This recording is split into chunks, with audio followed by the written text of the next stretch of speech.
Magandang araw mga kakutsero. Ito na naman po ang inyong lingkod na si Jigs na magbibigay sa inyo ng giya ngayong araw ng Martes. Kayo po ay February 15, April 15. At meron po tayong 7 magagandang karera. Itong aking giya ay purely review and analysis ko lamang at walang halong information. Simulan na po natin. Race number 1 kung saan po magsisimula ang winner take all. The 3-year-old and above maiden race, Placer.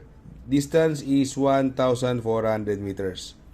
Dito sa karera pong ito, no, may mga bagong kabayo, no. Andyan yung Anytime Anywhere, Premiado, Push My Luck, Dress to Win, no. Pero ang nakita ko po rito, ang may best time po dito, yung imported, no, na numero 1 yung Anytime Anywhere, no, nasa papatubayan ni Jan Alvin Guse. Nung April 9 po, tumakbo po yan sa 1400 meters. Nagpreba po yan ng 1.26.6. Maraming yung kabayo, no.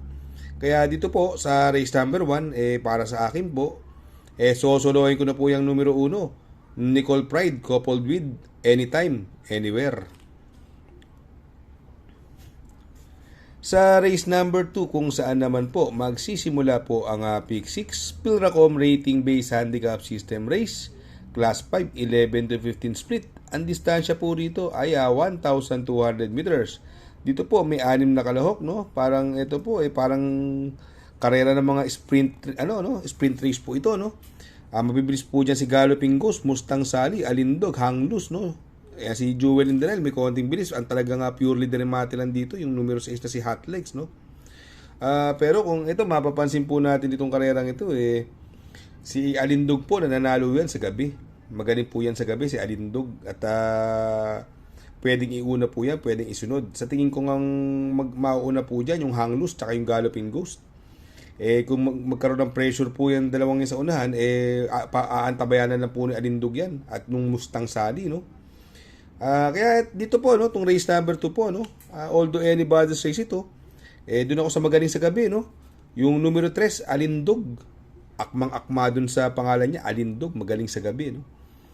Yan po ang pampermera ko po dyan, numero 3, Alindog.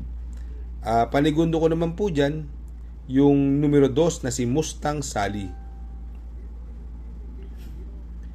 Sa race number 3, kung saan po magsisimula po ang pick 5, 3-year-old and above maiden race, non-placer.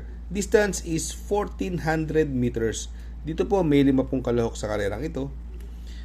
Ito pong karerang ito, sa tingin ko may mga panalo po dyan. Yung Figure It Out, Mr. Sipokot at yung Go Getting, no. Ito medyo ang sasama ng mga prueba niya nila Tin City, no. Mga 1.19 lang yan. Yan si Lake Apo, 1.18 lang po yan. Dito ang napupusuan ko po dyan yung numero 4 Mr. Sipokot, no. Ito nung karera tumimbang po ito sa kay ni Dan El Camanyero. Sa tingin ko magbibigay ng magandang laban yung numero 1 Figure It Out. Si Figure It Out naman na may best time po dyan. Sakay naman po ni Jeffrey Bakaykay. Kaya lang nung tumakbo na ng actual, hindi na masyadong impresibo yung mga tinatakbo. Ito po pandiado ko lang po. Baka gusto nyong isama yung numero 5 Go Getting, no. Lagi pong tip natin yan, laging dihading tip natin yan, Go Getting, baka makasilat. Kaya dito sa race number 3, magtatatlo ako dyan. Pampermero ko po dyan, numero 4, Mr. Sipokot. Panigundo ko naman po, numero 1, Figure It Out. At isasama ko pong pandiado, baka makachamba po, numero 5, Go Getting. Sa race number 4 po, kung saan naman po magsisimula po ang pick 4, Pilracom Rating Based Handicap System Race, Class 5 Split Placer. Distance po rito ay 1,200 meters. Medyo maiksi po ang karera. May 5 tatakbo. Ang sa tingin kong pwedeng magdala ng unahan dyan, yung Angel's Crown, no? Sakay ni JL Santiago, no? At sa tingin ko pwedeng sumunod dyan yung Heritage, no?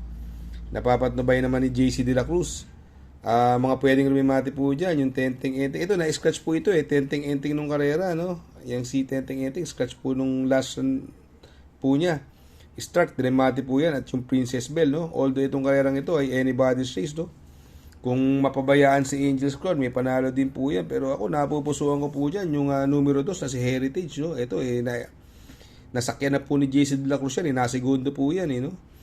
Sa tingin ko, pwedeng magbigay ng magandang laban po dyan yung yung numero 4, Princess Belle, napapatnubayan naman ni Onyok Garcia. Kaya dito sa race number 4, magdadalawa po ako dyan. Pampermero ko po dyan, numero 2, Heritage. Panigundo ko naman po dyan, numero 4, Princess Belle. Sa race number 3, Pilracom Rating Base Handicap System Race, Class 5, 6 to 10 split.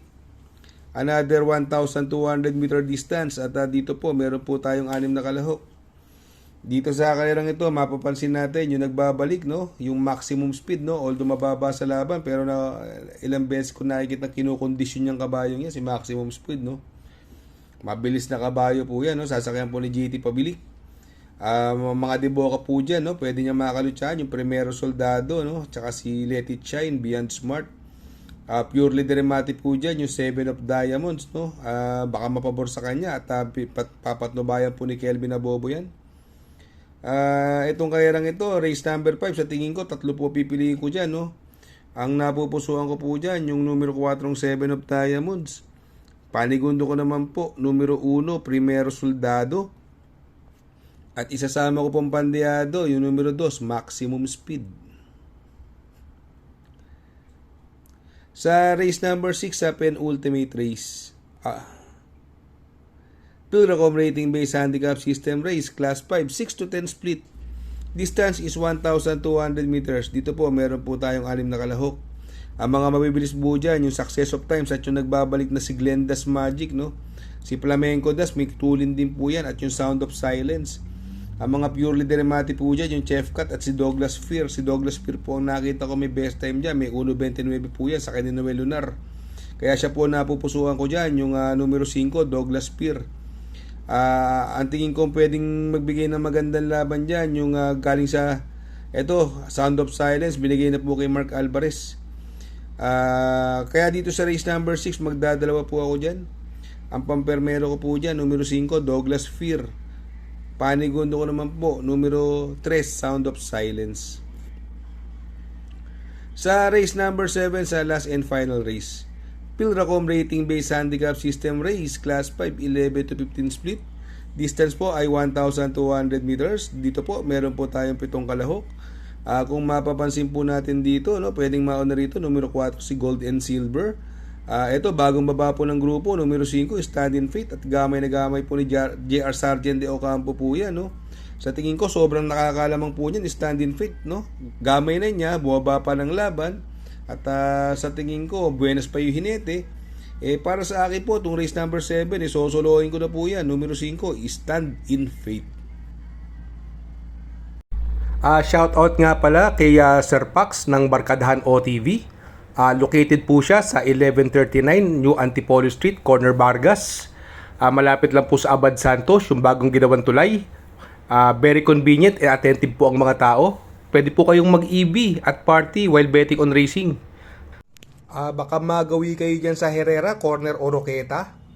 Andyan po ang Pipay's Halo-Halo. Ang isa sa pinakamasarap na halo-halo at homemade lahat ng ingredients po dyan. Ultimo Ice Cream. Tabi lang po yan ng Pares at tatapat po ng Kapihan. Shout out kay Sir Arnel Mendoza. Please support his channel. Shout out po Sir Arnel Mendoza. Good luck mga kakutsero. Sana po matapat ang ating giya at yung mga nakasunod. Sana po ay magsitama po kayo. Ako yung makikiusap lamang at makikisuyo sa inyo na please like, share, subscribe, and hit the notification bell para update kayo sa aking mga giya. Good luck po and happy racing!